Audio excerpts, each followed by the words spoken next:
பிஸ்மில்லாஹிர் ரஹ்மானிர் ரஹீம். காலை முதல் மாலை வரை, அதாவது நபி ஸல்லல்லாஹு அலைஹி வஸல்லம் காலை முதல் மாலை வரை அவங்களுடைய அமல்கள் எப்படி இருந்துச்சு, அவங்களுடைய வாழ்க்கை, அந்த அணுகுமுறை எப்படி இருந்துச்சு அப்படின்றத தான் சுருக்கமாக சொல்கிறாங்க.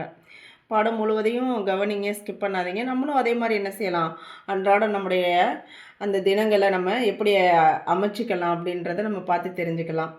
நபி ஸல்லல்லாஹு அலைஹி வஸல்லம் அவர்களின் தினசரி வாழ்க்கையின் செயல்பாடுகள் வருமாறு: ஃபஜ்ர் தொழுது முடித்த பிறகு முசல்லாவிலேயே அமர்ந்து வலது பக்கம் அல்லது இடது பக்கம் திரும்பி அமர்ந்து கொள்வார்கள்.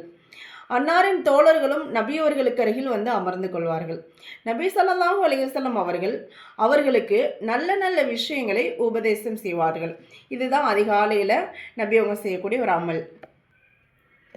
சில வேளை நபி ஸல்லல்லாஹு அலைஹி வஸல்லம் அவர்கள் தமது தோழர்களிடம் உங்களில் யாராவது கனவு கண்டீர்களா என கேட்பார்கள்.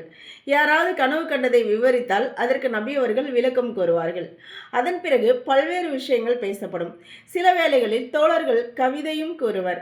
சில வேளை நகைச்சுவையான விஷயங்களையும் பேசிக்கொள்வர். நபி அவர்கள் அதை கேட்டு புன்முறுவல் செய்வார்கள். சிறிது நேரம் கழித்து 4 அல்லது 8 ரக்காத்துகள் லுஹா தொழுகை தொழுவார்கள். பிறகு வீட்டிற்கு சென்று வீட்டு வேலைகளில் ஈடுபட்டிருப்பார்கள். கிழிந்த ஆடைகளை தைப்பார்கள்.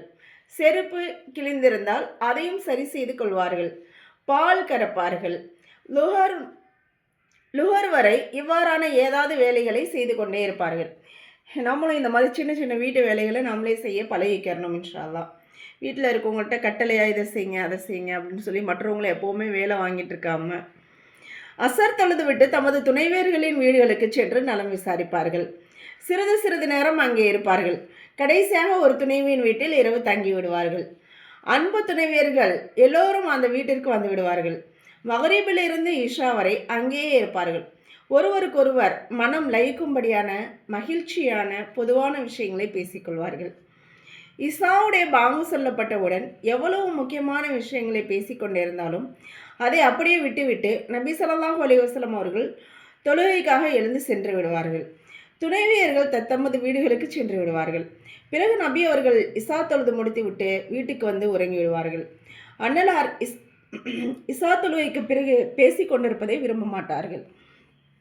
இன்றைக்கி நம்மளில் நிறைய பேர் இஷாவுக்கு பின்னாடி தான் என்ன செய்கிறோம், வீண் வேலைகள், வெளியில் செல்றதுலேருந்து அங்கே இங்கே ஏதாவது சாப்பிட்டு வரலான்னு சுற்றுறதுலேருந்து இன்னும் ஃபோன் பார்த்துட்டு கொஞ்சம் நேரம் கழித்து படுக்கலான்னு அந்த மாதிரி நிறைய வீணான விஷயங்கள் இஷாவுக்கு பின்னாடி நடக்குது.